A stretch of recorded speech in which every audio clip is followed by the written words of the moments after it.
আমি আজি বৰ্তমান উপস্থিত আছোঁ তেজপুৰ সমষ্টিত। আজি আমি কথা পাতিম তেজপুৰ আৰু বৰচলা সমষ্টিৰ বিষয়ে, যে বৰচলা সমষ্টিত পল্লৱ লোচন দাসৰ জনপ্ৰিয়তা কিমান, পল্লৱ লোচন দাসে বৰচলা সমষ্টিত কি কৰিলে, তেজপুৰ সমষ্টিত যিহেতু তেজপুৰ সমষ্টিত পল্লৱ লোচন দাসে বিগত কি কৰিলে কি নকৰিলে তাৰ খতিয়ান দিব ৰাইজে, আমি নকওঁ। আমি পোনে পোনে জানিব বিচাৰিম।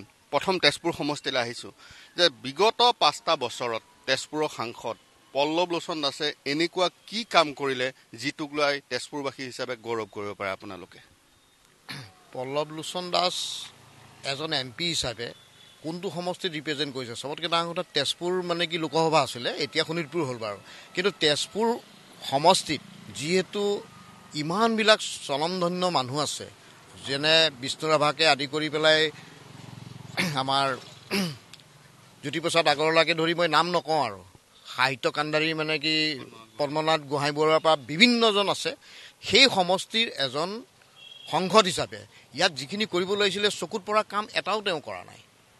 তেওঁ চবতকৈ ডাঙৰ কথা হৈছে তেজপুৰখনত তাৰমানে কি তেওঁ কৰিবলৈতো বহুত কাম আছিলে, কিন্তু মই দেখিলোঁ তেওঁৰ মানে কি কোনো এক্টিভিটিছ বা তেওঁৰ ভিছনটো তাৰমানে তেজপুৰৰ ওপৰত একোৱেই নাই। বা বিভিন্ন জনগোষ্ঠী আছে এই সমষ্টিটোত, মানে চাহ জনগোষ্ঠীৰ পৰা তেওঁ ৰিপ্ৰেজেণ্টেটিভ কৰিছে।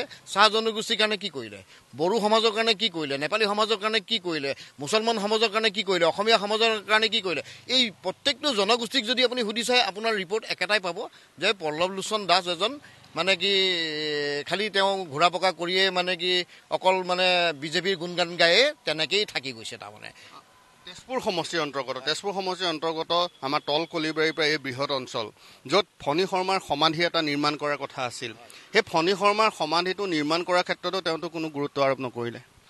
আজিলৈকে ফণী শৰ্মাক লৈ পেলাই খালি পলিটিক্সে কৰা দেখা গ'ল। ফণী শৰ্মা মানে কি তেনেকৈ আজি মানে কি অৱহেলিত ৰখিছে।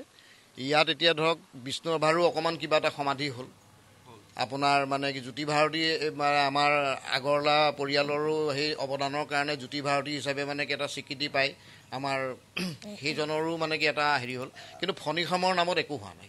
ত্ৰিমূৰ্তি বুলি যিটো মানে কি ইয়াত মানে কি এটা হেৰি আছিলে, সেইটো তেনেকেই আছে।